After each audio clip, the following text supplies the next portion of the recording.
Good morning friend. Myself MD Noor Islam किताबों की दुनिया में दोबारा से आपका स्वागत है। आज हम लोग इस ऑडियो वर्जन में सुनेंगे आपके जीत, जिसे लिखा है सेल्स ट्रेनिंग के बादशाह जिग जिगला साहब ने। आइए शुरू करते हैं अध्याय नंबर 10, जिसका टाइटल है प्रोत्साहन और उम्मीद की ताकत। मेरा एक प्रश्न है, क्या आप मानते हैं कि मैं अपने प्रवक्ता के पेशे में अपेक्षाकृत सफल हुआ हूँ? मैं अपनी पीठ थपथपाने का आरोप खुद पर नहीं लगाना चाहता, लेकिन ये एक तथ्य है कि मुझे इस बात का सौभाग्य मिला है कि मैंने पिछले 40 सालों में दुनिया भर में लाखों लोगों के सामने भाषण दिया है।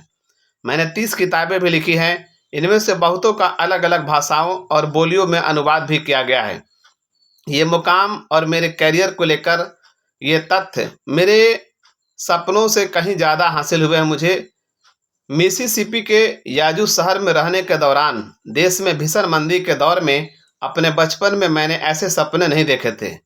एक और प्रश्न आपसे पूछता हूँ, क्या आप एक वाक्य में इस पर रोशनी डाल सकते हैं कि अपने कैरियर के दौरान मैंने ऐसा क्या किया जो मेरी सफलता का कारक बना? क्या कहते हैं आप? क्या आप कहेंगे कि ऐसा इसलिए कि मैं प्रति मिनट 250 शब्द बोलता हूँ और 400 शब्द बोलने का मादा रखता हूँ?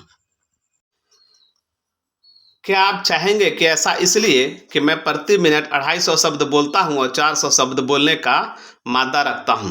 क्या आप ये कहेंगे कि मैं सेल्स से जुड़े लोगों को बेचने की कला सिखाता हूं? क्या आप ये कहेंगे कि ऐसा मेरे चमचमाते व्यक्तित्व के कारण है, जैसा कि कुछ लोग दावा भी करते हैं? मेरी उम्मीद है कि इनमें से कुछ बातें सही भी होंगी, लेकिन मेरा असल पेशा जो है वो लोगों को प्रोत्साहित करना है और ऊर्जा से भर देना है।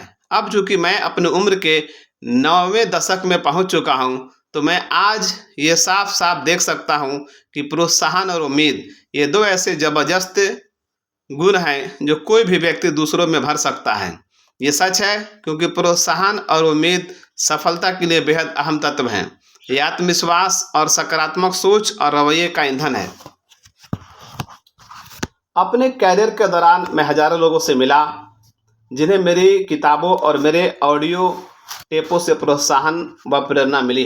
बरसों तक मुझे निजी तौर पर चिट्ठियां मिलती रही, जिसमें वे मुझसे ये साझा करते हैं कि किस तरह प्रोत्साहन ने उनकी ज़िंदगी बदल दी।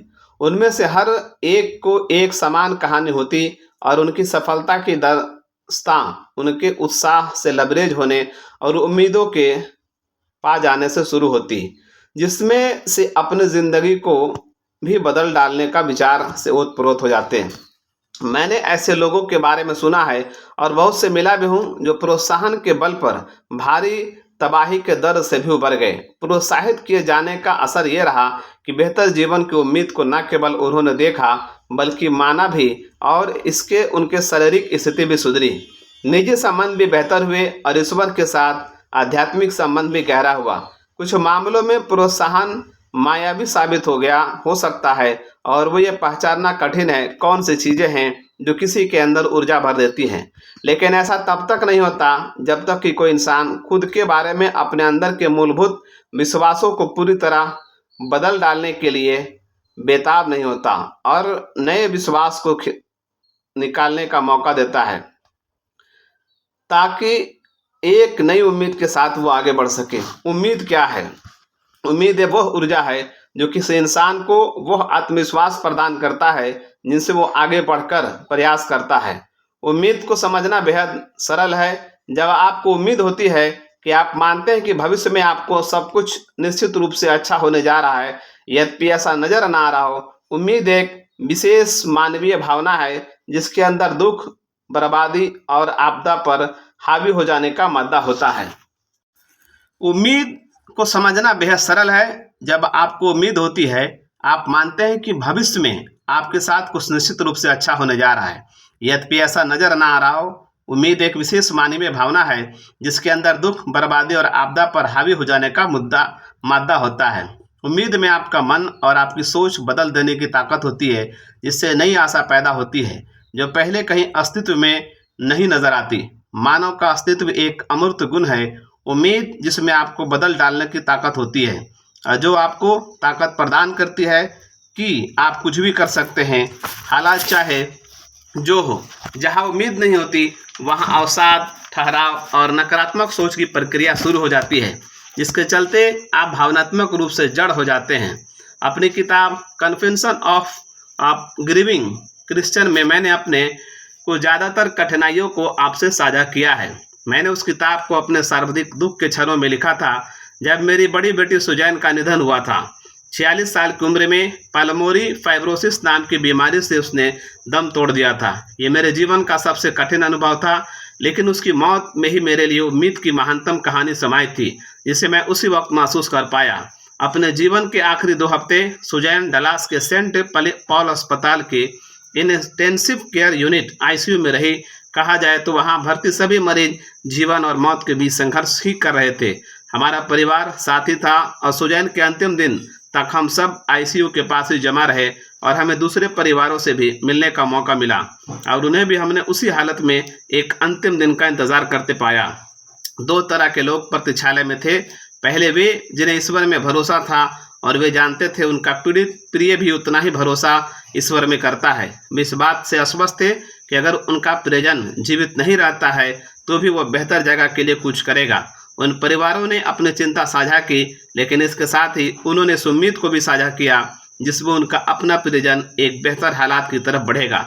अगर वो जिंदा नहीं रहा तो भी वे परिवार हालांकि बेहद दुखी थे, लेकिन उसमें कड़वाहट नहीं थी और आप देख सकते थे उनमें भरी हुई उम्मीद की ताकत को, जिसके सहारे वे एक दूसरे से बात कर रहे थे और एक दूसरे से स्नेह भी जता रहे थे। दूसरे प्रकार के लोग भी प्रतीक्षालय में थे जिन्हें ईश्वर पर भरोसा नहीं था। उनका नज़रिया और सोच दूसरे प्रकार की थी। दूसरे शब्दों में उनके अंदर अपने प्रियजनों की स्थिति को लेकर किसी तरह की उम्मीद नहीं थी और मृत्यु के बाद की स्थिति को लेकर भी वो बहुत विचार नहीं कर रहे थे। इससे उनके पूरे दुख वाले अनुभव पर भी असर दिख रहा था। उनमें से काफ़ी लोग कड़वाहट से भरे हुए थे और उनके आंसू प्रेम से नहीं बल्कि क्रोध और अफसोस के कारण निकल रहे थे। ईश्वर में आस्था रखने और ना रखने वाले दोनों प्रकार के परिवारों के बीच अंतर साफ पता चल रहा था और ये बहुत स्वाभाविक अंतर था। मैंने पढ़ा और सुना भी था अस्पताल के कर्मचारियों से ऐसे ही अंतर के बारे में जो लोगों ने महसूस किया था। लोगों के प्रियजनों के आखिरी दिनों के दौरान उन परिवारों ने महसूस किया था जिनकी ईश्वर में आस्था थी और जो नहीं मानते थे। आध्यात्मिक और नैसर्गिक उम्मीद प्रकार की उम्मीद का गहरा असर हमारी सोच और हमारे रवैये पर साफ नजर आता है। जिन लोगों में उम्मीद होती है वे अलग तरह से सोचते और काम करते हैं। मैंने सुजैन की दास्तान आपसे एक उद्देश्य के साथ साझा की कि आप वो समझ सके कि उम्मीद की ताकत कितनी ज़बरदस्त होती है और ये आपके रवैये को किस कदर बदल सकती है। अगर आप अपने कठिन से कठिन समय में भी उम्मीद का दामन ना छोड़े तो आपकी सोच भी बेहतर बनेगी और जब ऐसा होगा तो वह उम्मीद भी बनेगी कि आप बेहतर प्रदर्शन कर सके और सफलता हासिल करने के आपके अवसर भी इस तरह बढ़ेंगे। मानवीय हालात के लिए यही आधारभूत सत्य है। उम्मीद ही वो कारण है कि कुछ लोग बदतर आर्थिक हालत को बेहतर ढंग से गुजार ले जाते हैं, जबकि कुछ ऐसे भी लोग होते हैं जो और बदतर स्थिति में पहुंच जाते हैं। उम्मीद ही वह वजह है जिसके कारण वे लोग जिन्होंने अपनी नौकरी खो दी होती है सुबह उठते हैं और दूसरी नौकरी ढूंढने के लिए कठिन मेहनत करते हैं। उम्मीद ही वह वजह है कि एक अभिभावक बच्चे को कठोर प्रशिक्षण में डालता है और उसमें समय का निवेश करता है ताकि वह बड़ा होकर एक जिम्मेदार युवा के आकार में ढल सके। उम्मीद ही आपके रवैये को आकार देता है और आपका रवैया ही बदले में आपकी ऊंचाई निर्धारित करता है। प्रोत्साहन से बढ़ती है उम्मीद। उम्मीद की ताकत का कोई जोड़ नहीं है, लेकिन उस शख्स में उम्मीद पैदा कैसे करे जिसमें यह हो ही नहीं। इसका जवाब यह है कि प्रोत्साहन कुछ प्रकार का दिया जाए जो आपको ये मानने में मददगार हो कि आगे चलकर कुछ बेहतर होने का अवसर निश्चित रूप से आएगा, तो इससे उम्मीद की किरण खुल सकती है। हैरतअंगेज रूप से जिस प्रकार के प्रोत्साहन की बात मैं कर रहा हूँ वह बेहद सरल तरीके से संभव हो सका है और कभी कभी वह मात्र एक सिद्धांत या अर्धवाक जिसे मैं खुद का परखा हुआ सत्य कहता हूँ से भी प्रफुल्लित हो सकता है। खुद से परखी भी चीज़ें समान ज्ञान पर आधारित होती हैं और जब आप उन्हें सुनते हैं तो आप जान जाते हैं कि वह सत्य है। उसे किसी तरह की सबूत या पुष्टि की जरूरत नहीं रह जाती। इस प्रकार का सत्य काफ़ी प्रभावी हो सकता है और यह जीवन में कुछ ऐसे आहा वाले क्षण भी पैदा कर सकता है जिसमें परिवर्तन की क्षमता विद्यमान हो। मेरी ज़िंदगी में खुद ऐसे तमाम क्षण आ चुके हैं और मैं शर्त लगा सकता हूँ कि ऐसा आपके साथ में निश्चित रूप से हुआ होगा। दशकों के सफ़र के दौरान हजारों चिट्ठियाँ जो मैंने लोगों से पाई उनमें से ज़्यादातर मिलती जुलती थी, जैसा कि मैंने ऊपर बताया। निश्चित रूप से लोग लिखेंगे और मुझे बताएंगे कि उनके जीवन में किसी न किसी मोड़ पर जब उनकी किस्मत उनका साथ नहीं दे रही थी और उनका जीवन अच्छा नहीं चल रहा था और वे भविष्य की उम्मीद के आखिरी छोर पर पहुंच चुके थे और उनमें आशावाद का कोई अंश नजर नहीं आ रहा था, तब उन्होंने बताया कि उन्होंने मुझे बोलते हुए सुना, मेरे टेप सुने या मेरी किताबों में कुछ अंश पढ़े, जिनकी वजह से उनके जीवन और उनकी सोच पर जबरदस्त असर पड़ा। चिट्ठियों में एक चीज़ जो हमेशा नजर आती थी वो ये कि एक सिद्धांत या विचार उन पर जबरदस्त तरीके से उन्हें ताकतवर और परिवर्तनशील बना देता था। उन विचारों में जो चीज़ एक समान होती वो ये कि वे अपनी वर्तमान हालात के विषय में उन लोगों से बात करते और उससे खुद को भी जोड़ते जो उन्होंने मुझे कहते सुना। उन्हें उसमें प्रोत्साहन मिला और उम्मीद जगी। आगे कुछ कथन दिए जा रहे हैं जो मेरे हैं, लेकिन उससे लोगों को काफ़ी मदद मिली और उनमें उम्मीद विकसित हुई, जिसने उन्हें बेहतर सोच विकसित करने की राह पर अग्रसर किया। विफलता क्षणिक है, ना कि रास्ते का बंद होना। अगर आप जीवन में सब कुछ पा सकते हैं, बशर्ते आप लोगों को वो चीज़ हासिल करने में मदद करें जो वे पाना चाहते हैं। ये काफ़ी नहीं कि आपने क्या हासिल किया, बल्कि महत्वपूर्ण यह है कि आपने कौन सी चीज़ इस्तेमाल की, जिससे अंतर क्या पड़ा। याद रखें कि विफलता एक घटना है, व्यक्ति नहीं। इस धरती पर केवल आप ही वो इंसान है जो अपनी क्षमता का इस्तेमाल कर सकते हैं। अगर आप अपनी हार से सबक लेते हैं तो वास्तव में आप हारे नहीं हैं। सफलता मंजिल नहीं, ये एक सफ़र है।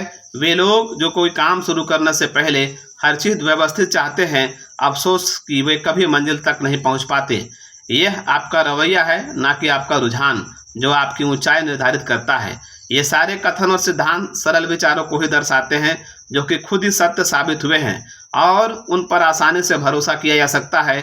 इन पर विश्वास करने और उन्हें अपने दिनचर्या में शामिल करने से जो सकारात्मक परिणाम पाते हैं वो होती है उम्मीद।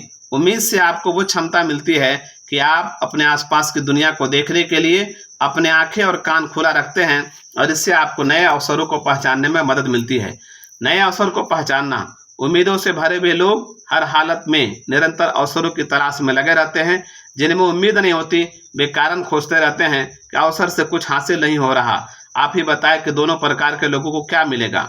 जैसा कि हमने पहले यह स्थापित किया, सीखना बेहद ज़रूरी है ताकि नए अवसरों को पहचानने की विशेष कला विकसित हो सके और आप सफलता के पथ पर निरंतर अग्रसर हो सके।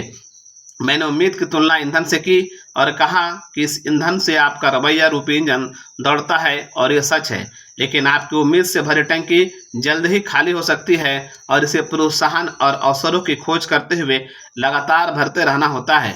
यह प्रोत्साहन किसी अन्य के जरिए नहीं आना होता, आप खुद को ही प्रोत्साहित कर सकते हैं।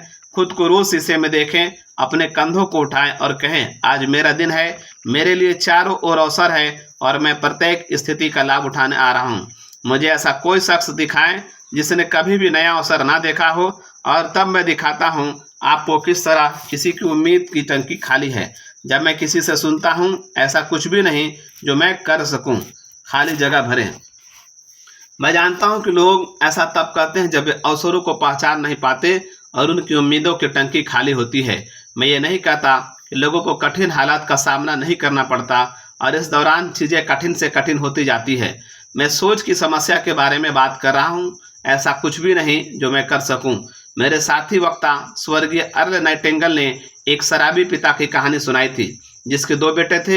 एक बेटा शराब में डूबा रहता था और कहता था, ऐसा पिता हो तो मैं और क्या कर सकता हूँ। वहीं दूसरे बेटे ने यह तय किया कि वह कभी शराब को हाथ भी नहीं लगाएगा और अपने कैरियर व पारिवारिक जीवन में अत्यधिक सफल रहा। उसका विचार था, ऐसा पिता किसी का हो तो वो और क्या कर सकता है। मैं आपको एक अलग ही प्रश्न देता हूँ और उस पर विचार कर आप जवाब दें।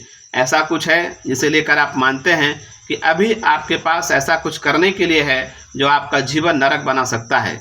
मैं निश्चित तौर पर कह सकता हूं कि काफ़ी चीज़ें ऐसी होंगी जो, हाँ, अगर आप अपनी ज़िंदगी को बदतर बनाने वाली चीज़ें कर सकते हैं तो निश्चित रूप से आप अपनी ज़िंदगी को बेहतर बनाने वाली चीज़ें कर सकने में भी सक्षम होंगे। आप एक जैसी चीज़ें ही करते हैं और एक जैसा ही परिणाम भी पाते हैं। जो भी कदम आप उठाते हैं उसका निश्चित रूप से एक परिणाम भी होता है जो सामने आता है। इसलिए भिन्न भिन्न काम करें और नए अवसर आपके सामने उपस्थित रहेंगे। मैं प्रवासी रवैये को सर्वश्रेष्ठ उदाहरण मानता हूं जिससे कि सर्वोत्तम अवसर की पहचान की जा सकती है और इसमें विश्वास या आस्था का काफ़ी योगदान है। क्या आपने कभी सोचा है कि अमेरिका आने वाले लोगों की फहरिस्त इतनी लंबी क्यों होती है? ऐसा इसलिए क्योंकि प्रवासियों में ऐसी मान्यता है कि यहाँ लोगों के सामने असीमित अवसर उपलब्ध हैं और वे अमेरिका में अपना सपना पूरा कर सकते हैं। बहुत सारे लोग अमेरिका आते हैं क्योंकि उनके अपने देश में अवसरों की बेहद कमी है या अवसर है ही नहीं, और इस अंतर का उन्हें बखूबी पता होता है। वे जब अमेरिका आते हैं तो उन्हें खूबसूरती और हर तरफ मौजूद अवसर, जो कि उनकी क्षमता से परे भी हो सकता है, यहाँ मौजूद है। अखबारों में नौकरियों को लेकर छपने वाले विज्ञापनों और नौकरियों के अंबार को देखकर उनकी आंखें फटी की फटी रह जाती हैं। वे जानते हैं कि उनमें से ज़्यादातर कम पैसे वाली नौकरियां हैं, लेकिन ये नौकरियां भी उनके देश में उपलब्ध नौकरियों से कहीं बेहतर हैं। जहां तक संभव होता है वे सस्ते से सस्ते तरीके से रहने को इच्छुक होते हैं और पैसा बचाते हैं ताकि नए व्यवसाय या शिक्षा में निवेश कर सके। वैध प्रवासियों की बड़ी संख्या ऐसी है जो स्वरोजगार में है। हैरतअंगेज तरीके से इससे पहले कि दूसरे अमेरिकी इनके आने को परेशानी और चुनौती समझे, वे प्रवासी बड़ी सफलता हासिल कर चुके होते हैं।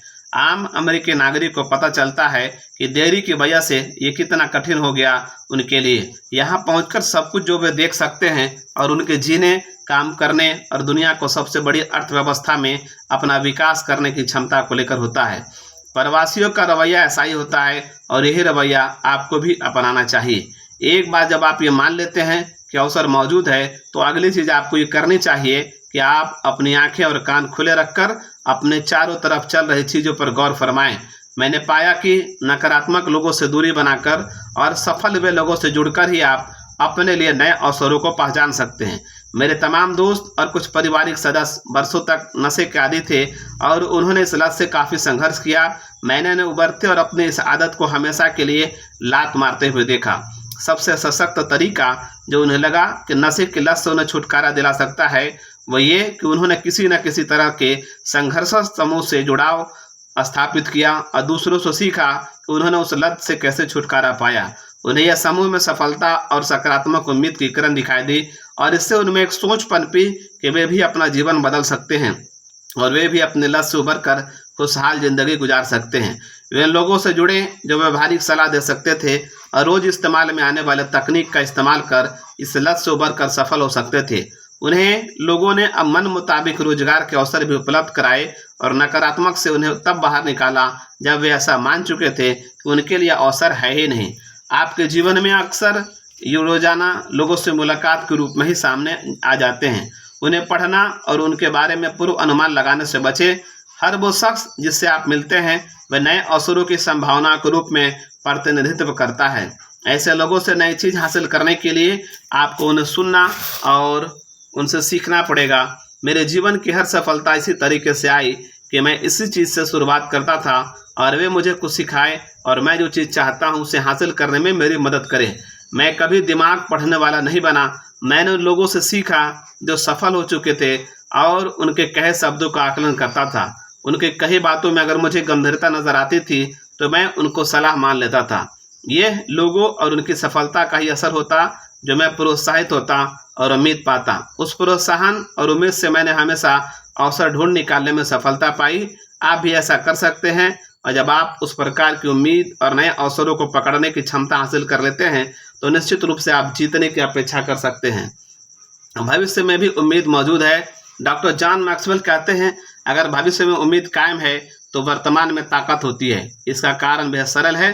अगर हमें लगता है कि अमुक काम भविष्य में हो सकता है तो उसका काफ़ी आज की सोच पर नाटकीय असर पड़ता है। आपकी आज की सोच से आपका आज का प्रदर्शन तय होता है और आपका आज का प्रदर्शन आपके भविष्य की नींव के तौर पर काम करता है। अध्याय 11 जिसका टाइटल है परिणामों की फिक्र न करें। क्या आपने लोगों को बॉल करते हुए देखा है? काफ़ी सारे लोग बॉलिंग से पहले तरह तरह के टोटके आजमाते नजर आएंगे आपको। उसके बाद ही पिन की तरफ बॉल फेंकते हैं। वे अपने जूते के फीते बहुत सावधानी से बांधते हैं और उसके बाद ही सटीक बॉलिंग का शिकार शुरू करते हैं। हो सकता है वे कोहनी तक ढकने वाले बॉलिंग दस्तान भी पहन लें। जब वे बॉलिंग की लाइन में आते हैं तो पिनों को काफ़ी देर तक घूरते हैं और उसके बाद पोजीशन बनाते हैं। इसके बाद वे अपना कदम आगे बढ़ाते हैं और बॉल को आगे की तरफ धकेल देते हैं। तब उनमें दिलचस्पी बढ़ जाती है। जैसे जैसे बॉल पिनों की तरफ बढ़नी शुरू होती है लोगों के चेहरे के हाव भाव बदलने शुरू हो जाते हैं। उनकी बॉडी लैंग्वेज और हाथों के इशारे से वे बॉल को अपने मन मुताबिक दाएं बाएं करने की चाह लिए होते हैं ताकि पिनों पर उनका सबसे जोरदार असर पड़े। जब वे देखते हैं कि बॉल पिनों की दिशा से अपनी राह बदल रही है तो वे आवाज देकर उसे लाइन पर लाने का आदेश देते नजर आते हैं। वास्तव में एक बार बॉल हाथ से छूट गई और उसने अपनी राह पकड़ ली तो उसके बाद बॉलर के पास कोई विकल्प नहीं बचता कि वो कुछ फेर बदल कर सके और जो होना है वो होकर रहता है। बॉलर को ये करना चाहिए कि बॉलिंग के बाद उसे पीछे मुड़कर जाना चाहिए और पिनों पर बॉल किस तरह से अपना असर डाल रही है वो भी नहीं देखना चाहिए। परिणाम वही होगा जो होना होगा। बॉलिंग का उदाहरण बताने का मतलब यही था कि भावी परिणामों को लेकर हमारी चिंताएं बेवजह होती हैं। जब एक बार आपने अपना लक्ष्य अच्छे तरीके से निर्धारित कर लिया और उस पर आगे बढ़ने की योजना भी बना ली, जैसा कि मैंने इस किताब में सलाह दी है, तो उसके परिणाम को लेकर चिंता करना समय, ऊर्जा और भावनाओं को बेकार करने जैसा ही होगा। जब आपने बॉलिंग कर दी तो उसके परिणाम को लेकर क्यों सोचना? आखिर आप उसमें कोई बदलाव तो कर नहीं सकते। बॉल कहाँ जाकर लगेगी और उसका पिनों का क्या असर होगा, इस बारे में सोचने से परिणाम तो बदलने वाला नहीं है। परिणाम उस पर निर्भर करता है कि आपने किस तरह से तैयारी की है और योजनाबद्ध तरीके से उस पर कितना अमल किया है। चिंता से होती है समस्या विकराल।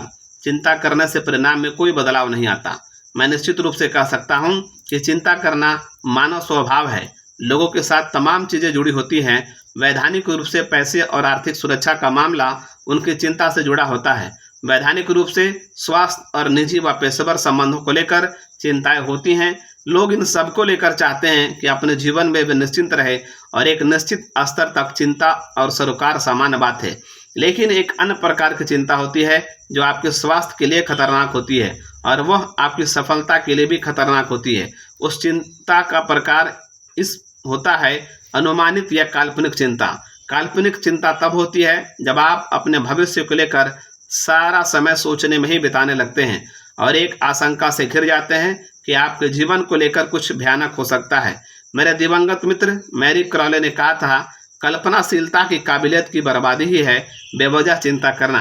ऐसा कहकर उन्होंने बिल्कुल सटीक राय दी थी। अब आप ये सोच सकते हैं कि मेरा जोर इस चीज़ पर इस कदर क्यों है और आपकी सफलता या जीत की अपेक्षा से इसका चिंता क्या लेना देना है। मैं बताता हूँ आपको। नकारात्मक सोच की जड़ में सबसे बड़ा कारक वो चिंता है। यकीन मानिए, चिंता उस इंजन के समान है जो नकारात्मक सोच को पैदा करता है और अगर आप नकारात्मक सोच से ग्रसित हैं तो आप जीतने की अपेक्षा बिल्कुल नहीं करेंगे। अगर आप अपना अत्यधिक समय इस सोच में गुजार देंगे कि जीवन में कहीं आपके साथ कुछ खराब ना हो जाए तो आपका रवैया समाधान के प्रति ना होकर समस्याओं के प्रति जा लगेगा। इसमें स्वास्थ्य मामलों को लेकर चिंता जब शामिल हो जाती है तो उसका किस कदर खतरनाक असर होता है उससे बड़ा उदाहरण शायद ही कोई हो। मैं उन लोगों को जानता हूं जिनकी स्वास्थ्य रिपोर्ट खराब आती है और जब ये खबर सुनते हैं तो वे चिंतित होना शुरू हो जाते हैं और अब उनके जीवन का क्या होगा और उन्हें लगता है उन्हें उन्हीं पल उनकी खुशियों का अंत हो गया। हम सब ऐसे लोगों को जानते हैं जो इस तरीके से झेलते हैं और हम उनके साथ झेलने को मजबूर होते हैं। ऐसा एक भी चीज़ नहीं नजर आती जो हम कर सके या उन्हें प्रोत्साहित करने और उबारने में कर पाते। दूसरी तरफ हम ऐसे लोगों को जानते हैं जो बुरे तरीके से झेलते हैं और अपने संघर्ष को लेकर कभी जिक्र तक नहीं करते। असल में उन्हें शर्मिंदगी महसूस होती है अगर कोई उन्हें दुख या दर्द में पाता है या कोई गलत कदम उठा लेते हैं। वे नहीं चाहते कि वे जो ना कर सकते हो उस पर लोगों को सोचने का मौका भी मिले या वे कितने चोटिल हुए हैं या किस कदर झेल रहे हैं। वे चाहते हैं कि वे ही दूसरों पर केंद्रित रहें और अपने दिक्कतों से अपने मन को हटा सके। इन लोगों ने समस्याओं को अपने जीवन का हिस्सा बना लिया है और ये तय किया है कि हालात का वो बेहतर तरीके से दोहन करेंगे। वे खुद में एक प्रोत्साहन होते हैं और ऐसे उदाहरण के रूप में हमारे आपके बीच होते हैं जिसे लोग हमेशा पसंद करते हैं। जी हाँ, ऐसे लोग भी खराब दिनों से गुजरते हैं लेकिन वे अपने अच्छे दिनों पर ध्यान केंद्रित रखते हैं और फिर भी वे जो कर सकते हैं उस पर पूरा जोर लगाते हैं।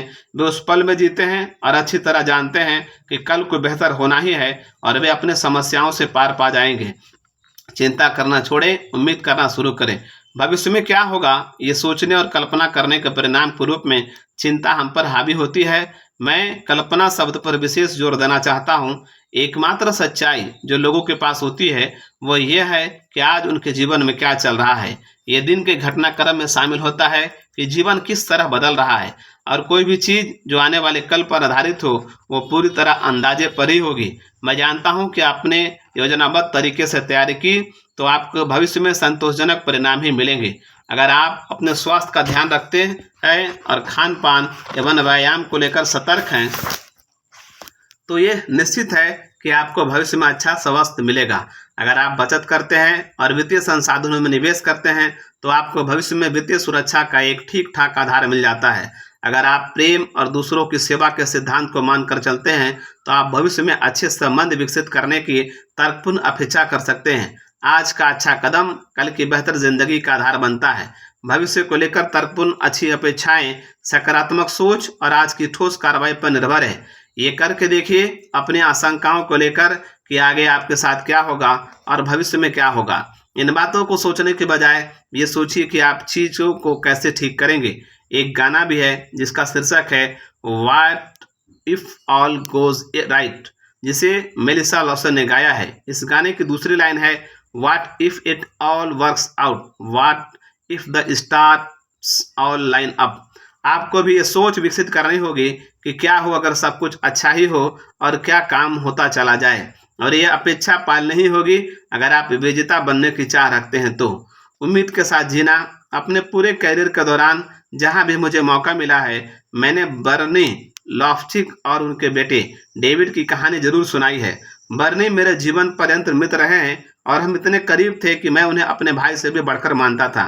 जब डेविड लॉफ्चिक पैदा हुआ उसके अंदर सेरेब्रल पैल्सी नाम की बीमारी का पता चला और डॉक्टरों ने अनुमान लगाया कि वो जीवन भर गंभीर रूप से बीमार रहेगा।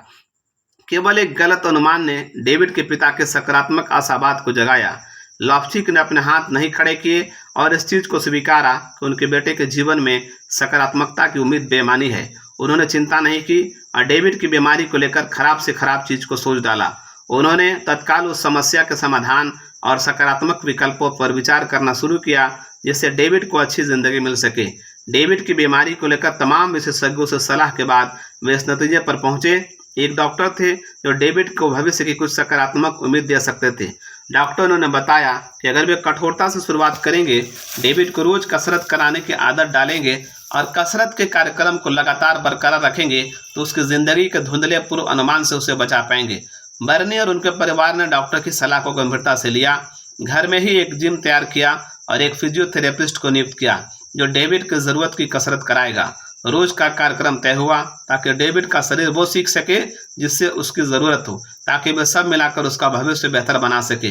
डेविड जब बड़ा हुआ और एक युवा के रूप में तब्दील हुआ, वो कसरत के रोज के नियमों का खुद पालन करने लगा। शुरुआती डॉक्टरों ने डेविड के बारे में यह अनुमान लगाया था कि वो जिस बीमारी से ग्रसित है उसके कारण वह न बात कर सकेगा, न चल सकेगा और यहाँ तक कि 10 तक गिनती भी नहीं गिन सकेगा।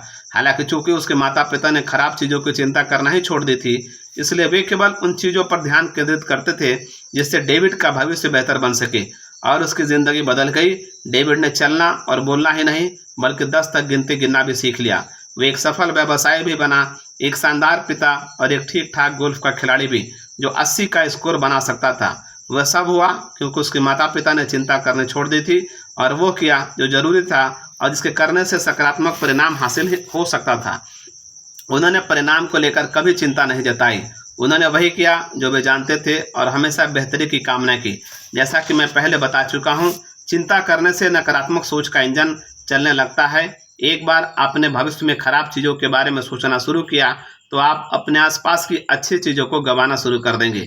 जब शराबी और नशे के लती लोग सुधार कार्यक्रमों में आते हैं तो एक मुख्य चीज़ जिसे उन्हें सीखने और अभ्यास शुरू करने को कहा जाता है वो यह है, उन्हें हर दिन वर्तमान में जीने के लिए प्रेरित किया जाता है। ये आसान से चीज़ सीखकर वे लोग अपने आप को बदलने की शुरुआत करते हैं। वे सीखते हैं कि उनका ज़्यादातर सोच और भविष्य के प्रति चिंता काल्पनिक थी और उनके मन में ही काल्पनिक डर भरा हुआ था, जिससे बुरे बुरे ख्याल उनके मन में आते थे। चिंता के कारण जो डर पैदा होता है उसे फॉल्स एविडेंस अपीयरिंग रियल के तौर पर जाना जाता है। जब अपनी ज़िंदगी के प्रति आपकी सोच पर कल्पनाशीलता हावी हो जाती है तो उसका घातक असर ये होता है कि आप भविष्य के प्रति सशंकित हो जाते हैं। आप एक ऐसे इंसान के रूप में बदल जाते हैं जो आज के दिन बिना उम्मीद वाला हो चुका है।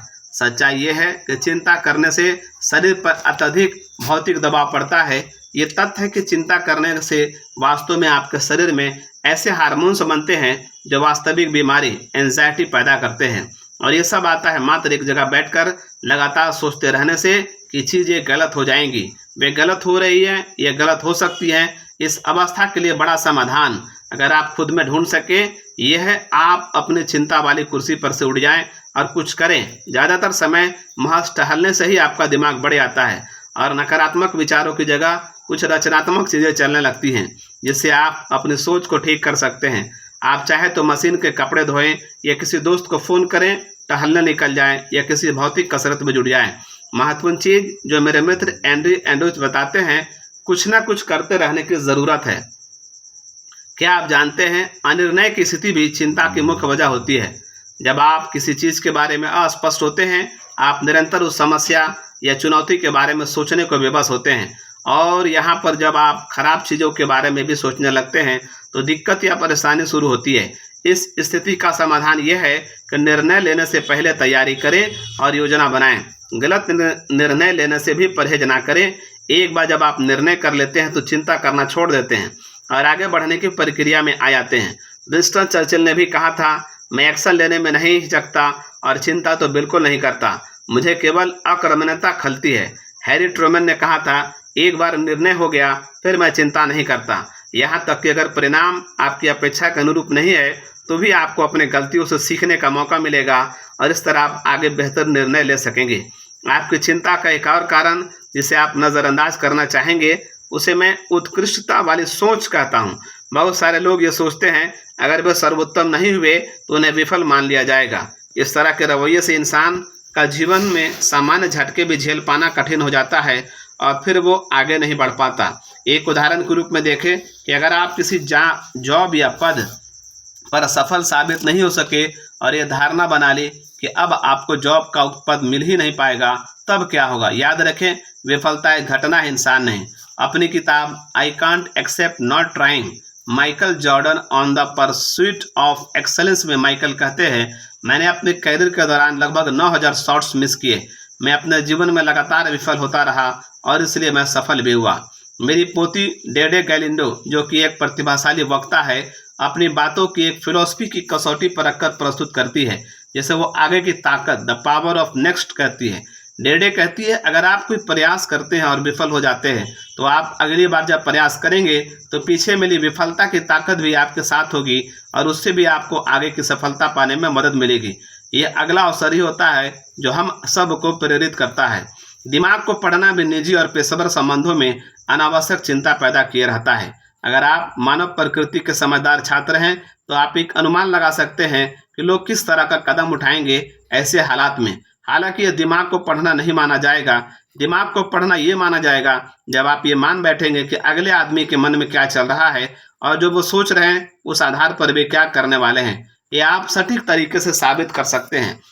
दूसरों से आपके संबंध इस आधार पर होने चाहिए कि वास्तव में उनकी गतिविधि कैसी है, बजाय कि आप क्या मानते हैं कि वे क्या सोचते रहते होंगे। जब आप लोगों का मन पढ़ना शुरू करते हैं तब आप खुद को ऐसी जगह रख रहे होते हैं जहां ढेर सारी चिंताएं और अनावश्यक चीजें चल रही होती हैं। संभावित खराब संबंध का समाधान ही यही है कि ये सीधा, खुला, ईमानदार वार्तालाप का विकल्प अपनाएं और जिससे भी बात करें इन चीज़ों का ध्यान रखकर बात करें। याद रखें, दिमाग पढ़ने की कोशिश करने से अप्रत्याशित अनुमान का द्वार खुल जाता है, जिससे लोगों के मंसूबे और नीयत का गलत आकलन होने का खतरा बढ़ जाता है। बेहतर ये होगा कि हालात का शांतिपूर्ण और सीधे तरीके से मुकाबला किया जाए। सच्चाई से सामना करना कल्पना में जीने से लाख गुना बेहतर है। मैं चिंता नहीं करता। वर्षों पहले मैं भी बहुत चिंता करता था और आज मैं ईमानदारी से आपको बताऊं तो किसी भी चीज़ का चिंता नहीं करता। समय है अब असल में जब 9/11 का आतंकी हमला हुआ और मैं घर लौटने के लिए रास्ता तलाश रहा था, मैं बिल्कुल चिंता नहीं कर रहा था कि दूसरा आतंकी हमला भी हो सकता है। मैं मानकर चल रहा था अगर ये मेरा समय नहीं है तो इस धरती पर ऐसा कोई आतंकी नहीं जो ईश्वर की इच्छा को बदल दे। फिर मेरे जीवन की घड़ी चाहे जो भी हो, मैं कभी चिंता नहीं करता, क्योंकि मैं जानता हूँ कि मैं कौन हूँ और किसका हूँ। मैं ये भी जानता हूँ जिस सिद्धांत के तहत मैं जी रहा हूँ वो सत्य और सटीक है। मैं ये भी जानता हूँ मैं हमेशा चीज़ों को बेहतर करने की कोशिश करता हूँ, और जब आप जीवन में चीज़ों को बेहतर तरीके से करने लगते हैं तो आप परिणामों की चिंता नहीं करते और ना आपको करना चाहिए। ये तथ्य है, अगर मैं रोज़ अपने कामों को सही तरीके से करूँगा तो मैं परिणामों के लिए जिम्मेदार नहीं होऊंगा। मुझे मेरे किए का बस लाभ उठाना ही बाकी रहेगा और ये लाभ साधारणतः उससे बेहतर ही होंगे जितना कि मैं उम्मीद करता हूँ। अंततः याद रखें कि अगर आप अपने जीत के लिए पहले से योजना बनाकर और उसके अनुसार तैयारी करके चलेंगे तो आपको परिणामों को लेकर चिंता करने की ज़रूरत ही नहीं रह जाएगी। एक बॉलर की तरह जो पिन की तरफ बॉल को धकेलने के बाद चिंता नहीं करता, आपको ऐसे बिंदु पर सीखना चाहिए कि आप चिंता करके हालात को बदल नहीं सकते। जो होना है होकर रहेगा। अगर आपने योजना बेहतर तरीके से बनाई है और अच्छे लक्ष्य निर्धारित किए हैं तो आपको आत्मविश्वास के साथ ये सोचना चाहिए कि आप कहाँ जाना चाह रहे हैं और कहाँ जाने की आपको ज़रूरत है। अगर आपने ये सब कुछ किया है जो आपको जीतने के लिए जरूर करना चाहिए तो आपको बिल्कुल भी परेशान होने की ज़रूरत नहीं है। आपके पास विफलता को लेकर चिंता करने का कोई कारण नहीं है। आप जीतने की अपेक्षा कर सकते हैं। अध्याय 12, हमेशा सर्वश्रेष्ठ की अपेक्षा करें, सकारात्मक सोचने वाले बने। अपने पूरे कैरियर के दौरान मैंने लोगों को देखा कि प्रेरक संदेशों और सकारात्मक सोच के असर को कमतर करके टिप्पणी करते हैं। वे कहते हैं ये समय और पैसे की महज बर्बादी है क्योंकि ये लंबा नहीं टिकता। वे कहते हैं लोग थोड़े समय के लिए जोश से भर सकते हैं लेकिन वे हमेशा अपनी पुरानी आदतों और तौर तरीके पर वापस चले जाते हैं। जो लोग इस तरह की टिप्पणी करते हैं वे सकारात्मक सोच की ताकत को नहीं समझ सकते और वे ये भी नहीं जान पाएंगे एक सकारात्मक रवैया अख्तियार करने और विजेता बनने के लिए क्या क्या बरकरार रखना पड़ता है। मैं त्वरित रूप से कहता हूँ कि प्रेरणा अस्थायी नहीं है लेकिन नहाना और खाना भी तो अस्थायी नहीं है। अगर आप रोज नहा और खा सकते हैं तो आप लंबे समय तक जीवित रहते हैं और ये प्रक्रिया करने के बाद आपके पास तो खुशबू भी तो आती है। कुछ चीज़ों को नियमित तौर पर करने की ज़रूरत होती है या इससे भी बेहतर हर समय के लिए, जैसा कि मैं अक्सर कोच विंस लॉम्बार्डी की जीत को लेकर कई बातों को कहता रहता हूँ। यह एक सर्वकालिक चीज़ है। हर जीत कुछ ऐसी है जिसमें रोज़ काफ़ी मात्रा में प्रेरित होते रहने की ज़रूरत होती है। लंबे समय के लिए जीत के परिणाम हासिल करते रहने के लिए ये ज़रूरी है कि हम अपनी प्रेरणा को लंबे समय तक के लिए बरकरार रखें, चाहे जैसे भी। क्या हम फिर से पीछे चले जाते हैं? जी हाँ। क्या आपका कोई ख़राब दिन होता है? आप शर्त लगा सकते हैं, क्या ज़िंदगी आपको धराशायी नहीं कर देती? कभी कभी बिल्कुल करती है जी। क्या आप निरंतर सहारा पाने की उम्मीद करते हैं? क्या आप हिचकते हैं? जैसे मैंने पहले कहा, मैं आपकी कठोरतम चीज़ों के साथ मदद करूंगा। वास्तव में आपको परोक्ष समर्थन मिलेगा। सकारात्मक सोच को चुनिए। सकारात्मक सोच आपको कुछ भी नहीं करने देगी लेकिन आपको नकारात्मक चीज़ें छोड़कर हर चीज़ बेहतर करने को कहेगी। क्या इससे फ़र्क पड़ता है? खेलकूद के उदाहरण के जरिए आप इस विचार को बेहतर तरीके से समझ सकते हैं। आप उस खेल टीम के बारे में क्या धारणा बनाएंगे जहां खिलाड़ियों को खेल शुरू होने से पहले हारने को लेकर बिल्कुल आश्वस्त कर दिया जाता है। खिलाड़ियों की मनोदशा के बारे में जरा आकलन करें कि अगर वे बैठकर यही सोचते रहे कि उनकी विपक्षी टीम कितनी बड़ी, तेज और ज़्यादा प्रतिभावान है और ऐसे में वे जीतने की उम्मीद भी नहीं कर सकते। क्या हो अगर कोच आकर उनसे ये कहे मैं बिल्कुल ये नहीं जानता कि मैं आप लोगों को इस खेल में हिस्सा लेने के लिए क्यों कह रहा हूँ, क्योंकि हमारा प्रतिद्वंदी टीम हमें पूरे खेल के मैदान में नाको चने चबवा देने वाली है। अगर टीम के कोच और टीम का ये रवैया रहेगा तब तो उनके पास जीतने का कोई मौका ही नहीं रहेगा। वे अपनी उसी अपेक्षा को हासिल करके रह जाएंगे। जब एक व्यक्ति या एक टीम या एक कारोबार नकारात्मक सोच का ठप्पा लगा लेता है तो वे उसी नकारात्मक अपेक्षाओं तक सीमित रह जाते हैं। दूसरी ओर सकारात्मक सोच उन्हें अपना स्तर ऊंचा उठाने के लिए प्रेरित करेगी और वे सकारात्मक अपेक्षाओं को जीने के लिए तैयार हो सकेंगे। इसलिए अगर सकारात्मक सोच के साथ आगे बढ़ना सबसे बढ़िया तरीका है तो ऐसा क्यों होता है कि ज़्यादातर लोग सकारात्मक रवैया नहीं अपनाते? क्यों नहीं ज़्यादातर कारोबार और संगठन अपने टीम को सकारात्मक सोच अपनाने और बेहतर परिणाम हासिल करने के लिए निवेश करते हैं? इसका जवाब यहाँ हाजिर है। सकारात्मक सोच और सकारात्मक बने रहने को लेकर नासमझी भरी होती है और उसे हमेशा गलत तरीके से रखा जाता है। हमेशा सर्वश्रेष्ठ की अपेक्षा करें, सकारात्मक सोच वाले बने। इस किताब की शुरुआत में ही मैंने कहा है, आप जीतने के लिए पैदा हुए हैं लेकिन आपको अपने अंदर के विजेता को जगाना होगा। आपको खेलने के लिए पहले योजना बनानी होगी और जीतने की तैयारी करनी होगी। तभी और केवल तभी आप जीतने की अपेक्षा कर सकते हैं। इस वाक्य में आप एक संपूर्ण फार्मूला पाएंगे जो आपको उच्च स्तर पर लेकर जाएगा और जीवन पर्यंत इसे रोज दोहराने पर यह फार्मूला आपको ऊंचाई पर बरकरार रखेगा। पिछले अध्याय में हमने योजना, तैयारी और सकारात्मक अपेक्षाओं के तत्वों के संबंध में और उन क्षेत्रों में आगे बढ़ने के बारे में चर्चा की। ये वाकई बेहद सरल है। जैसी सफलता आप चाहते हैं सबसे पहला उसका खाका अपने मन में उतारिए और उसके अनुरूप आगे बढ़ने के लिए योजना बनाइए। जब आपने योजना बनाई और तैयारी की, उसी पल आपने जीतने और अपेक्षा करने का अधिकार भी पा लिया। और अपेक्षा का मतलब है कि उम्मीद और अवसर को पहचानने में क्या संसाधन लगेगा, यह समझ में आ सकेगा, जो अच्छी तरह और सकारात्मक रवैये से आपके जीवन और आपके जीने के तरीके का समर्थन करेगा। यह सब प्रदर्शन का मामला है। सफलता का ज़्यादातर मामला प्रदर्शन से जुड़ा हुआ है। दूसरों को प्रेरित करने का काम हम कैसे करते हैं और किस हद तक उसमें कामयाब होते हैं, ये उससे जुड़ा हुआ है। ऐसे कुछ सरल सिद्धांत हैं जो कि प्रदर्शन से जुड़े हुए हैं और जिन्हें मैंने सीखा है, और ये कि यहाँ आपकी जीत के सूत्र को पूरा करने से पहले हर एक के विषय में संक्षिप्त चर्चा करना उचित रहेगा। वे वास्तव में सफलता दिलाते हैं और साथ ही सफलता हासिल करने में जो कुछ भी जरूरी होता है उसे तेजी से केंद्र में लाते हैं। जीत की अपेक्षा को विकसित करने और उसे बरकरार रखने का एक आधार भी वे तय करते हैं। प्रदर्शन के 6 सिद्धांत। पहला, जिसका हम अपेक्षा करते हैं वो खुद से और दूसरों से समन्वयता हासिल कर लेते हैं। मैं इस बात पर पहले बात कर चुका हूँ, लेकिन ये एक बड़ा तथ्य है कि या तो आप अपनी अपेक्षाओं पर खरा उतरेंगे या नहीं, या कमतर साबित होंगे। अगर आप खोने का डर पाले रहते हैं तो निश्चित तौर पर खो देंगे। अगर आप औसत रहने की सोच बनाएंगे तो औसत रह जाएंगे। अगर आप खराब महसूस करेंगे तो संभवतः वैसा ही होगा। अगर आप बेहतर महसूस करने की सोचेंगे तो आपको कोई झुका नहीं सकेगा। दूसरों के लिए आपकी अपेक्षाएं इस बात पर निर्भर करेंगी कि वे कैसा प्रदर्शन करते हैं और उसे चीज़ें हासिल करते हैं। जैसा कि महात्मा गांधी ने कहा था, खुद को उस तरह बदलिए जिस तरह आप दुनिया को देखना चाहते हैं। पॉइंट 2, अच्छी और बेहतरीन कंपनियों के अंतर केवल प्रशिक्षण का है।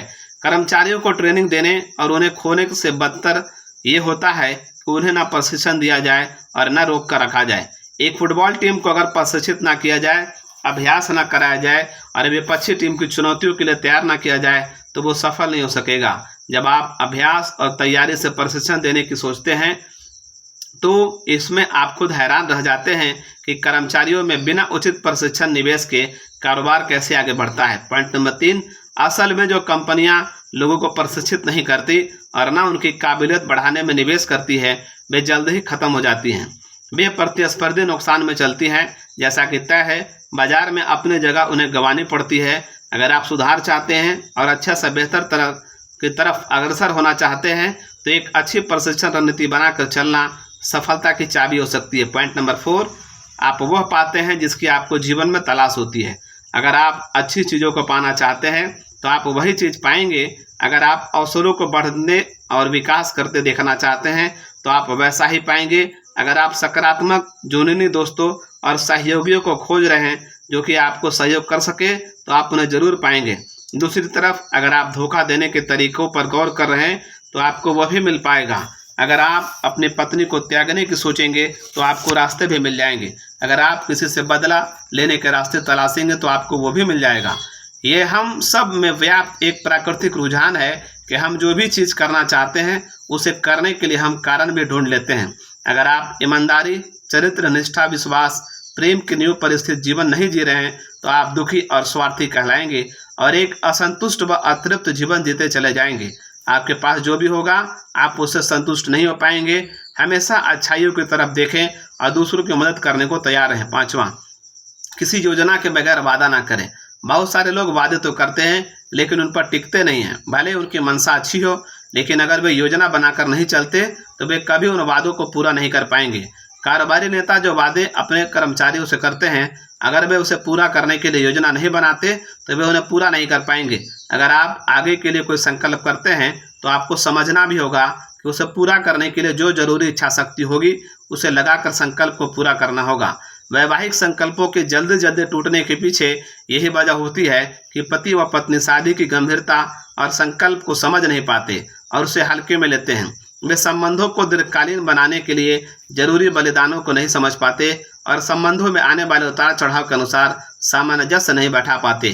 पॉइंट नंबर 6, प्रसन्नता, आनंद और आभार वैश्विक गुण है। अगर हम उनको सहेजने के बारे में जान सके तो मेरा मानना है कि आप जीवन में सब कुछ हासिल कर सकते हैं, बशर्ते आप दूसरों को भी उनकी इच्छित वस्तु पाने में मदद करें। सारे लोग अपने जीवन में खुशियां और आनंद पाना चाहते हैं, लेकिन आपको समझना होगा कि किन चीज़ों से असली खुशी मिल सकती है और कैसे उन चीज़ों को हासिल किया जा सकता है। जिस पल आप चिंता करना शुरू कर देते हैं, आपने जो चाहा था वो आपको नहीं हासिल हुआ, उसी पल आप उन चीज़ों के प्रति आभार खोने लगते हैं जो आपके पास वास्तव में है। अगर आप दुखी हो जाते हैं तो आप जीवन में कभी संतुष्ट या आनंद विभोर नहीं हो सकेंगे। जीवन में खुशियाँ पाने का सबसे बड़ा माध्यम यही है कि जो भी चीज़ आपको मिली है उसके लिए हर पल गर्व महसूस करें। सही रवैया, स्वाभाविक रूप से सकारात्मक रवैया अपनाना ही जीवन में सर्वश्रेष्ठ की अपेक्षा को लेकर सही रवैया होता है। लेकिन मैं इस चीज़ को लेकर बेहद स्पष्ट होना चाहता हूँ कि सकारात्मक रवैया का प्रकार जो मैंने समझाया है वो ये नहीं कि वो अप्राकृतिक या गलत तरीके से तैयार किया गया हो, जिसमें दूसरों की प्रभावित करने या तोड़ मरोड़ कर लोगों के सामने पेश करने की सोच शामिल हो। अगर आपका रवैया सही नहीं है तो इससे आपका ही व्यक्तित्व झलकेगा कि आप असल में कौन हैं। ये एक तरह से हृदय की स्थिति है और खराब रवैये से उबरने के लिए आपको हृदय परिवर्तन करना भी ज़रूरी होता है। मैं इस चीज़ का उल्लेख करने से दोबारा चूक जाऊंगा अगर मैंने नहीं कहा कि ईश्वर सबसे बड़ा हृदय का सर्जन है जो हम सब के लिए उपलब्ध है। वो आपको एक नया हृदय दे सकता है जिसे आपका शरीर सहज स्वीकार कर लेगा। नया हृदय जो वह आपको प्रदान करेगा वो प्रेम, आनंद, शांति, धैर्य, स्नेह, अच्छाइयों से भरा, भरोसेमंद, सहृदयी और स्व नियंत्रण से भरा पूरा होगा। जब आपके जीवन में इन गुणों की भरपाई हो जाएगी तब आप बिल्कुल उस अवस्था में होंगे जब हर तरह की धुन छट जाएगी और आप वाकई जीतने के लिए पैदा हुए माने जाएंगे। अध्याय 13 जिसका टाइटल है आपकी जीत बिजनेस लीडर्स के लिए। तमाम कारणों में से एक जिसकी वजह से मुझे जीत का यह सिद्धांत पसंद है वो ये कि इससे आपके निजी और कारोबारी जीवन साथ साथ जुड़ा हुआ है। इससे फर्क नहीं पड़ता कि आप कारोबार के मालिक हैं या सेल्स पेशेवर या एक कारपोरेट अधिकारी या टीम का सदस्य। आप इन सिद्धांतों का प्रयोग योजना बनाने, तैयारी करने, अपेक्षाओं और अपने पेशेवर जीवन में सफलता हासिल करने के लिए तो कर ही सकते हैं, साथ ही अपने निजी जीवन को संभालने में भी रचनात्मक बदलाव ला सकते हैं। संतुलित सफलता हासिल करने के लिए आप जो भी करें वो आपकी अन्य चीज़ों को भी सहयोग देने में सक्षम होना चाहिए और आपका रोज का एक्शन आपको जीवन के दृष्टिकोण और लक्ष्य की तरफ आगे बढ़ाने वाला होना चाहिए। मेरे अच्छे दोस्त हार्वर्ड बैटरीज ने एक बेहद सशक्त बात कही थी जो आपके कारोबारी और निजी जीवन को जोड़ता है। आपका व्यवसाय एक और केवल एक कारण से अस्तित्व में है, यह एक साधन के रूप में है जिससे आपको अपने जीवन के उद्देश्यों को पूरा करने में सहायता मिल सके। अगर आप एक कारोबारी मालिक नहीं हैं तो उनके कथन के असर को समझने के लिए आप आसानी से अपने पेशे को अपने कारोबार के विकल्प से बदल कर समझ सकते हैं। जिगलर में हम कहते हैं कि हम वास्तव में परिवहन के कारोबार में हैं। हम आपकी मदद करते हैं जहां आप हैं वहां से आपको उस जगह पहुंचाने में जहां आप जाना चाहते हैं। सवाल यह है कि आप निसंकोच ये कह सकते हैं कि क्या आपका व्यवसाय, ये पेशा वो साधन है जो आपको अपने जीवन के लक्ष्य हासिल करने की अनुमति देता है।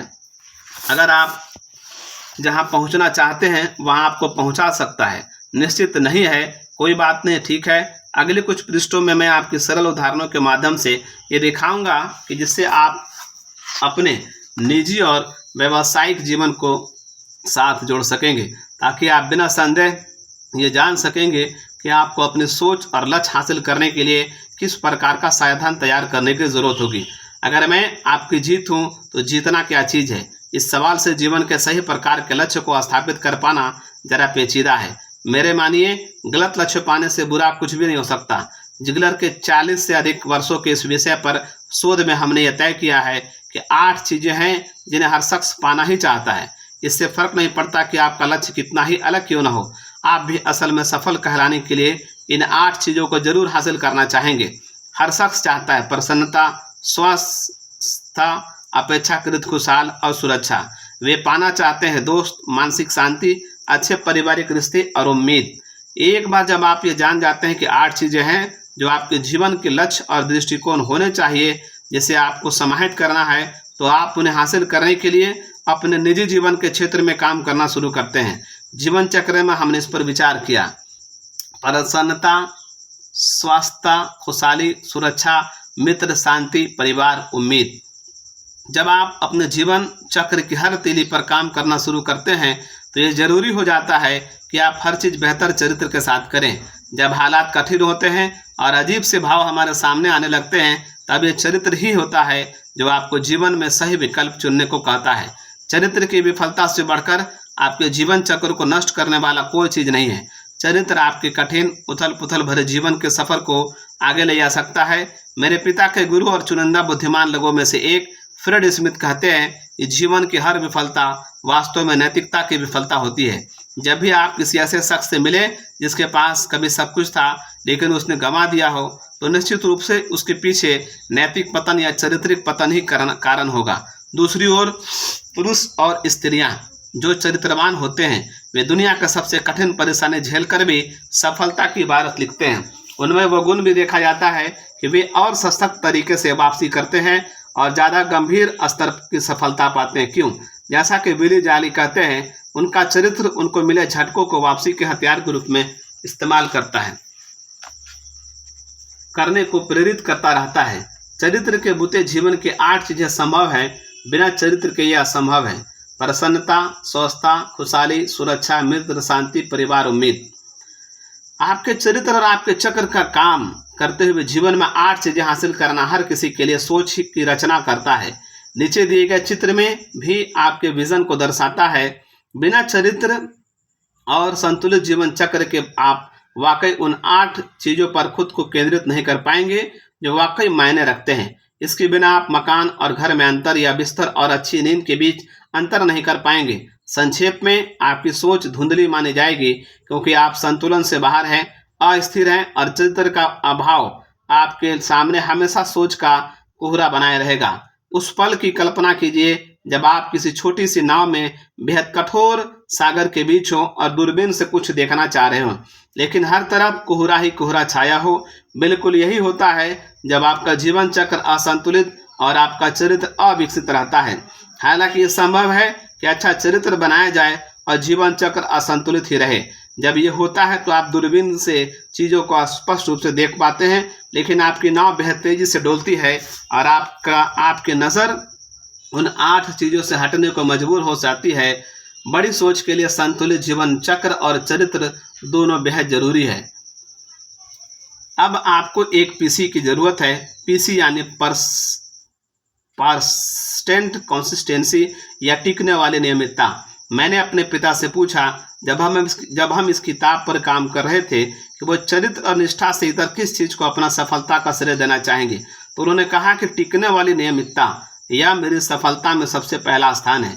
नियमितता का अर्थ है आपको हर दिन एक समान ताकत से उसी काम को करना है जो आप रोज करते हैं, ताकि आप हर दिन सफलता हासिल करते जाएं।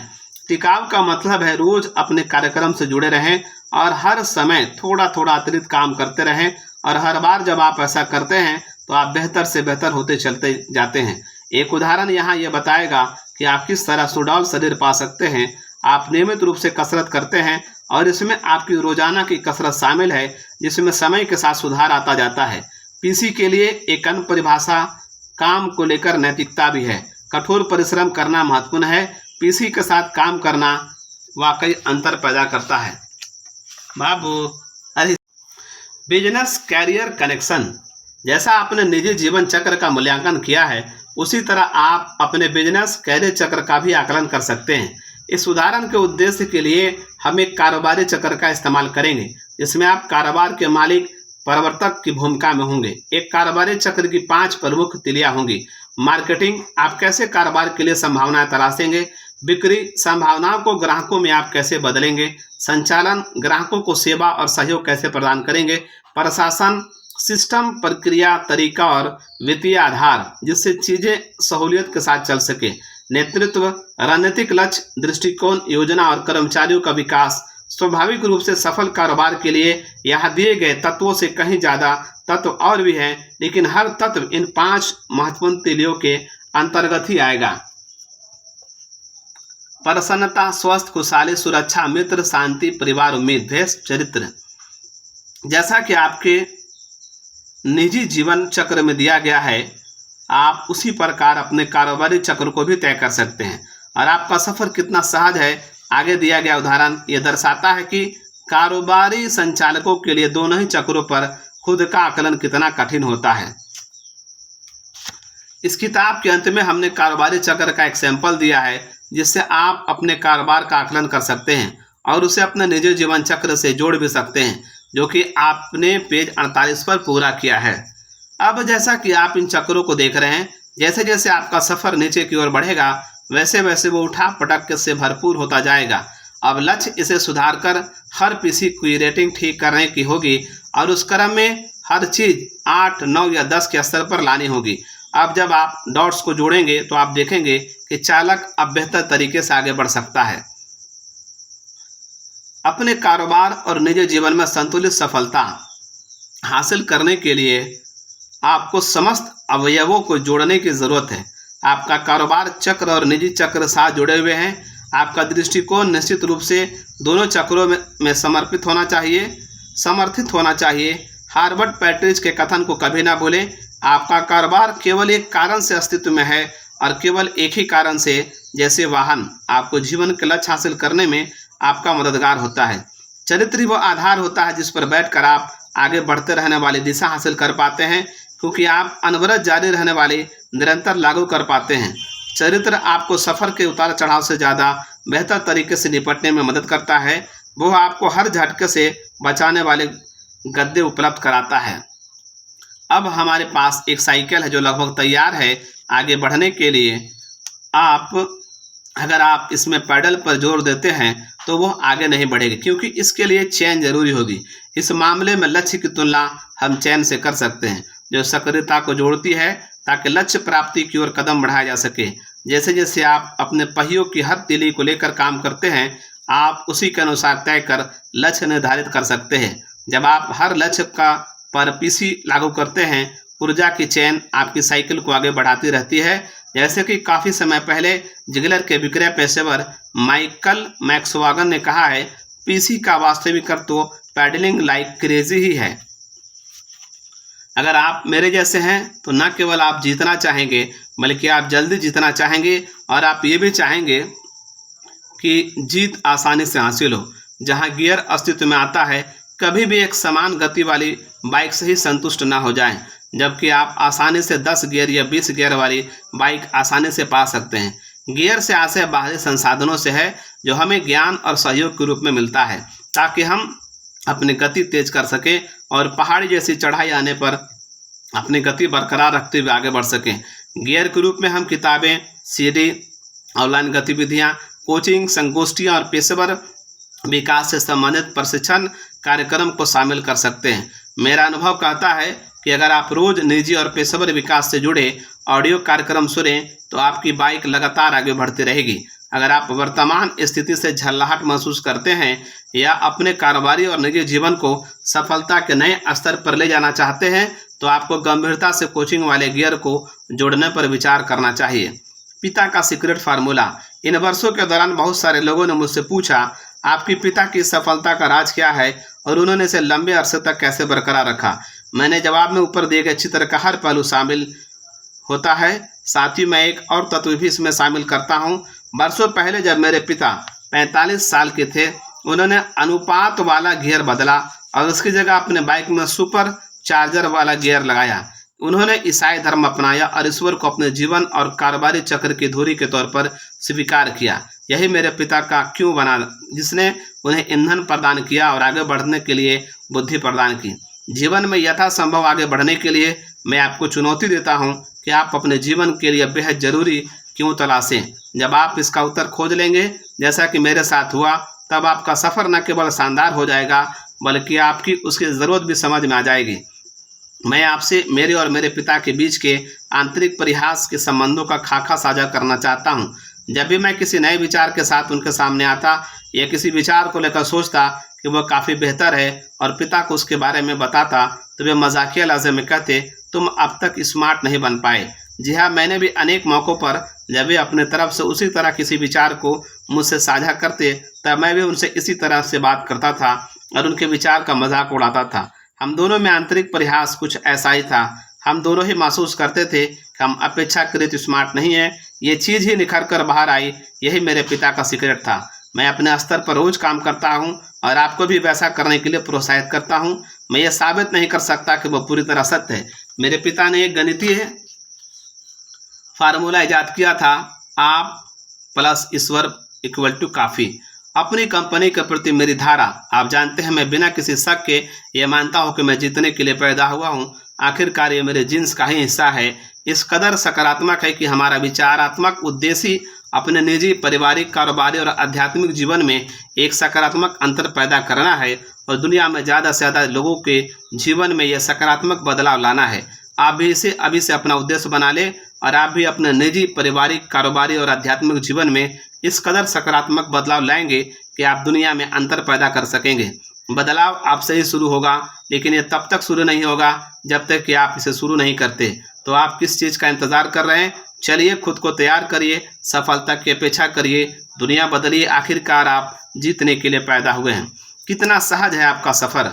जिगलर का निःशुल्क वास्तविक गुणवत्ता व्यवहार आकलन करें। हम सब खुद का जीवन चक्र रखते हैं, लेकिन हमारे सारे चक्र एक समान नहीं होते। क्या आप दोस्तों के मोर्चे पर तो बेहद चर्चित हैं, लेकिन वित्तीय रूप से संघर्ष कर रहे हैं, या शायद आप कैरियर में तो तेजी से चमक रहे हैं, लेकिन आपका खराब स्वास्थ्य रोज सुबह उठना मुश्किल बना रहा है। ये कुछ उदाहरण है आपके असंतुलित चक्र के, जबकि हर कोई आपके जीवन चक्र में समय समय पर उतार चढ़ाव महसूस करता है। ऐसे में एक आदर्श चक्र संतुलित ही होता है, जिससे जीवन का सफर सहज तरीके से चलता है। संतुलित पैदा करने के लिए पहला कदम ये पता करना होता है कि फिलहाल आप कहाँ हैं। जिगलर ने एक छोटा व निःशुल्क आकलन आपके लिए तैयार किया है, जिससे आप ये तय कर पाएंगे कि आपको किस क्षेत्र में चक्र को संतुलित करने या उस पर काम करने की ज़रूरत है। ये काम आप महज 5 या उससे कम समय में आराम से कर सकते हैं। खुद को जीवन के 7 क्षेत्रों में रेटिंग दें। इस चक्र को देखिए जैसा कि यह अभी है। सीखिए कि आप जहां पहुंचना चाहते हैं वहां कैसे पहुंचेंगे तेजी से। यह पहचान करने से कि आप वर्तमान में कहां हैं और लक्ष्य करके कि आप कहां पहुंचना चाह रहे हैं, आप एक स्वस्थ, खुशहाल और संतुलन जीवन पा सकते हैं। सहज रूप से www.jigler.com बॉर्न टू विन पर जाएं और अपने चक्र का वास्तविक आकलन करें। उपसंहार, सब कुछ मिलाकर अपनी खुद की बाइक बनाएं। क्या आपका व्यापार आपको अपने जीवन के लक्ष्य हासिल करने की छूट दे रहा है? अगर नहीं या आप सुनिश्चित नहीं है तो आइए जांचते हैं और आपके व्यावसायिक चक्र का आकलन करते हैं। व्यापारी संचालक के तौर पर आपके क्षेत्र से जुड़े चक्र के 5 तत्व तिलियां: प्रशासन, नेतृत्व, मार्केटिंग, विक्रय, संचालन। हर तिली या तत्व के लिए आप खुद को क्या रेटिंग देना चाहेंगे, यह पता लगाने के लिए 1 से 10 तक की स्कोर पर हर कैटेगरी के लिए खुद को रेटिंग करें। कैटेगरी के लिए आपके लिए आगे के पृष्ठों पर तमाम चीज़ें दी गई हैं। जब आप ऐसा कर लेंगे तो आप कुल स्कोर उस कैटेगरी के लिए जोड़ें और उसे 10 से विभाजित करें। इससे उस तत्व या कैटेगरी को लेकर आपकी रेटिंग सामने आ जाएगी। फिर अपने तिलियां पर उन अंकों को चिन्हित कर लें। उसी तरह अन्य कैटेगरी को लेकर भी खुद को अंक दीजिए और सारे अंकों से होते हुए लाइन खींचिए। इससे आपको ये पता चल जाएगा कि आपको कहाँ सुधार करने की ज़रूरत है और आपका व्यापार कितनी सहजता से आगे बढ़ रहा है। बिजनेस चक्र, कैटेगरी असेसमेंट शीट। मार्केटिंग, मेरे बिक्री लक्ष्य तय या उससे आगे जा रहा है, जो कि बेहतर नेतृत्व, उत्पादन और प्रोन्नति रणनीति के कारण है। बाजार में हमारी बिल्कुल स्पष्ट स्थिति है। हमने अपना प्रमुख बाजार लक्ष्य स्पष्ट रूप से परिभाषित किया है। हमने अपने उत्पादों और सेवाओं को स्पष्ट रूप से परिभाषित कर रखा है। हमारी एक दाम रणनीति है जो लाभप्रद है। हम निरंतर अपनी घरेलू सूची, ग्राहक आधार का प्रचार करते हैं। हमारे पास प्रभावी रेफरल रिलेशनशिप प्रोग्राम है। हमारे पास प्रभावी रेफरल एफिलिएट रिवार्ड सिस्टम है। हमारे पास पहले से लिखित मार्केटिंग कैलेंडर है। हमारे पास एक प्रभावी इंटरनेट मार्केटिंग सिस्टम है, जिसमें वेबसाइटें शामिल हैं जो कि स्पष्ट रूप से ये बताती हैं कि हम करते क्या हैं और SEO का प्रयोग करती है, तथा हम निरंतर ईमेल एड्रेसों को हासिल करते रहते हैं और अपने श्रोताओं से संवाद के लिए उनका इस्तेमाल करते हैं। और हमने सोशल मीडिया पर अपनी मजबूत उपस्थिति बना रखी है। कुल +10 सेल्स, हम टेलीफोन पर लाइव जवाब देते हैं। हमारे पास प्रभावी टेलीफोन जवाबी ट्रांसफॉर्मिंग प्रणाली है। हमारे पास एक प्रभावी सेल स्क्रिप्ट है जो हमारे टारगेट मार्केट को प्रभावित करती है और अधिकतम संख्या में पूछताछ के मामलों को संतुष्ट करती है। हमारे पास एक प्रभावी प्रणाली है जो इंटरनेट से आए सवालों का जवाब देती है। हमारे पास एक प्रभावी अपसेल और डाउनसेल प्रक्रिया है। हमारे पास एक प्रभावशाली प्रक्रिया और स्क्रिप्ट है जो आपत्तियों का निपटारा करती है। हमारे पास एक प्रभावी प्रक्रिया है जो ग्राहकों को वर्तमान और बदलती ज़रूरतों की पहचान करती है। हमारे पास स्पष्ट रूप से परिभाषित अकाउंट मैनेजमेंट नीतियाँ और प्रक्रियाएं। हमारे पास जरूरी स्थान पर प्रभावशाली कस्टमर मैनेजमेंट सॉफ्टवेयर है। कुल +10 संचालन ऑपरेशन, हमने अपने विशेष सर्विस अनुभव को विकसित किया है।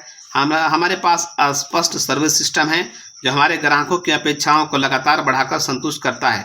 हम ग्राहकों की चिंताओं का त्वरित समाधान करते हैं।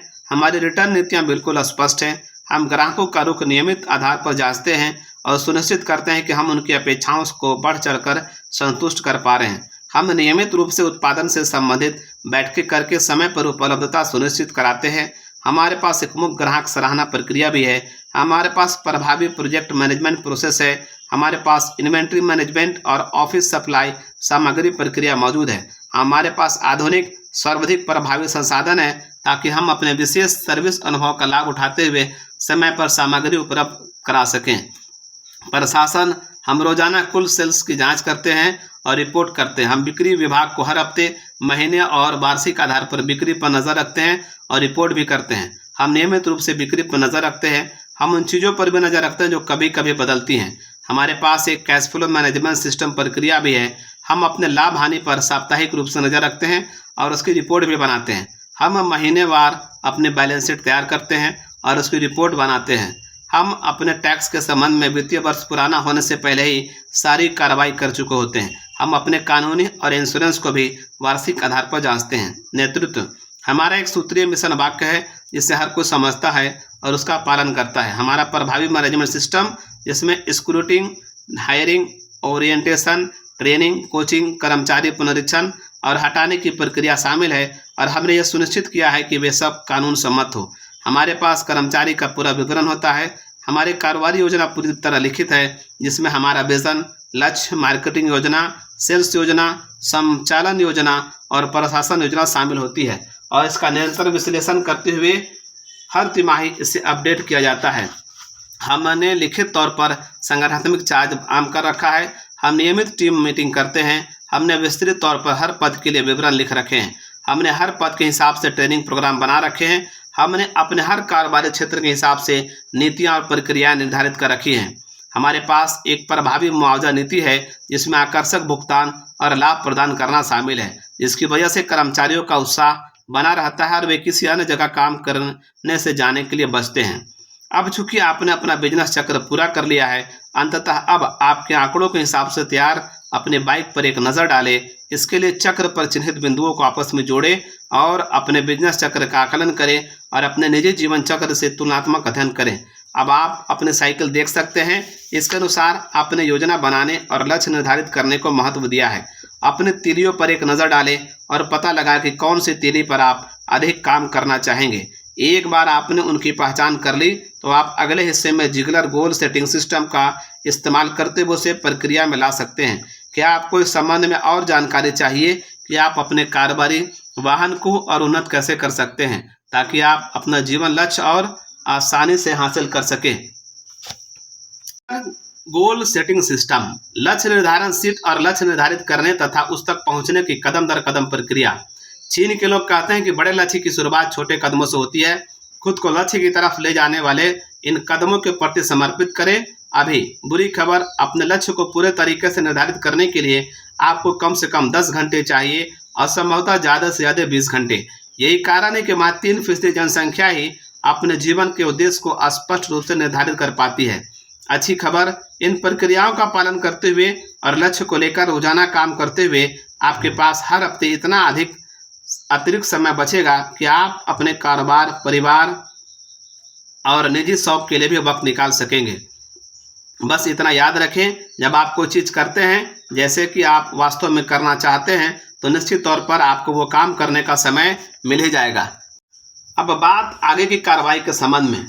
एक्शन स्टेप 1, अपने ड्रीम लिस्ट में अपनी कल्पनाशीलता को बिंदास दौड़ने दें और हर वो चीज़ जो आप पाना या रखना चाहते हैं उसके छाप तैयार कर लें।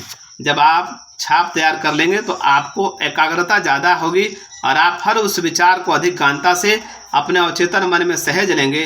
अगर आपका एक परिवार है तो ये सुनिश्चित करें कि आपके परिवार और बच्चे भी उसमें शामिल हो और तब आप अपने लक्ष्य निर्धारित करें। इस पूरी लक्ष्य निर्धारण प्रक्रिया से आपके दिमाग के तर्कशील बाएं हिस्से पर जोर पड़ता है और वो सक्रिय हो उठता है, जिससे वो आपकी कल्पनाशीलता के ऊपर और प्रभावी तरीके से काम करता है। आगे बढ़े, अभी करें। आप अपना लक्ष्य निर्धारित कर रहे हैं तो उसका एक बड़ा कारण कुछ लाभ हासिल करना है, लेकिन ये तभी हाथ आएंगे जब आप कोई कदम आगे बढ़ाएंगे। एक्शन स्टेप 2, 24 से 48 घंटे इंतजार करिए और तब जवाब दीजिए अपने सवाल क्यों का, हर उस चीज़ का जवाब जो आपने अपने ड्रीम लिस्ट से चुनी है। जवाब लिखने के लिए इतनी जगह आपको उपलब्ध कराई गई है ताकि आप उन चीज़ों का खाका व्यवस्थित तरीके से बना सकें जो आप वाकई करना, बनना या रखना चाहते हैं। अगर आप एक वाक्य में ये नहीं लिख पाते कि आप कोई चीज़ क्यों होना, करना या रखना चाहते हैं, तो एक सच्चाई के तौर पर स्वीकार करें कि वह आपका वास्तविक लक्ष्य या स्वप्न नहीं है। इस बिंदु पर आपको अपने लिस्ट में से वो नाम काट देना चाहिए। एक्शन स्टेप 3, निम्नलिखित 5 सवालों का जवाब दीजिए। ध्यान रखिए कि ज़्यादातर सवालों के जवाब हाँ में होने चाहिए। पहला, क्या यह वाकई मेरा लक्ष्य है? अगर आप एक नाबालिग हैं और घर पर रहते हैं, एक कर्मचारी या एक टीम के सदस्य हैं, आपके कुछ लक्ष्य आपको कोच, निर्देशक, अभिभावक या नियोक्ता द्वारा भी निर्धारित किए जाते हैं। दूसरा, क्या यह नैतिक रूप से उचित और मुझसे जुड़े हर एक के लिए महत्वपूर्ण है? तीसरा, क्या यह मेरे अन्य लक्ष्यों को तरह निरंतरता लिए हुए है? चौथा, क्या मैं इस लक्ष्य को पूरा करने के लिए भावनात्मक रूप से समर्पित हूँ? पांचवा, क्या मैं खुद को लक्ष्य को पूरा करने के लिए देख रहा हूँ? नोट, इन सवालों के जवाब देने के साथ ही आपके ख्वाबों की लिस्ट में से तमाम चीज़ें जो वाकई आप होना, करना या रखना चाहते हैं से घटने लगेंगे। सवाल #2 और #3 आपके जीवन, खासकर वित्तीय मामलों में आपको निर्णय लेने में बेहद मददगार साबित होंगे। एक्शन स्टेप 4, आप बचे हुए ख्वाबों में से आप निम्नलिखित सवालों के जवाब तलाशें। पहला, क्या इस लक्ष्य को हासिल करने के बाद मैं खुश हो पाऊंगा? दूसरा, क्या इस लक्ष्य को हासिल करने के बाद मैं स्वस्थ रह पाऊंगा? तीसरा, क्या इस लक्ष्य को हासिल करने के बाद मैं खुशहाल हो जाऊंगा? चौथा, क्या इस लक्ष्य को हासिल करने के बाद मेरे मित्रों की संख्या बढ़ेगी? पांचवा, क्या इस लक्ष्य को हासिल करने के बाद मेरी मानसिक शांति बढ़ेगी? छठा, क्या इस लक्ष्य को हासिल करने के बाद मैं अधिक सुरक्षित महसूस करूंगा? सातवां, क्या इस लक्ष्य पर पहुंचने के बाद मेरे संबंध लोगों से और बेहतर होंगे? इन सवालों में अगर एक को लेकर आपका जवाब हाँ नहीं है तो उसे अपने ड्रीम लिस्ट से तुरंत हटा दें। सावधान, आनंद को खुशहाली के समान ना माने और संशय में ना रहें। जब आप ऊपर दिए सवाल के जवाब दे रहे हों तो अपने परिवार को ध्यान में जरूर रखें। एक्शन स्टेप 5, अब बाकी बचे लक्ष्यों को 3 श्रेणियों में विभाजित कर लें।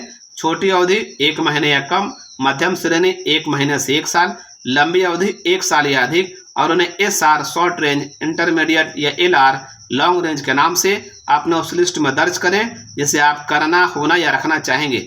ये कदम उठाकर आप तेजी से ये निर्धारित कर पाएंगे कि आप संतुलित स्तर पर हैं या नहीं, जो कि जाने वाली चीज़ों बनाम आपके भविष्य के ख्वाबों में धुंध पैदा करती है।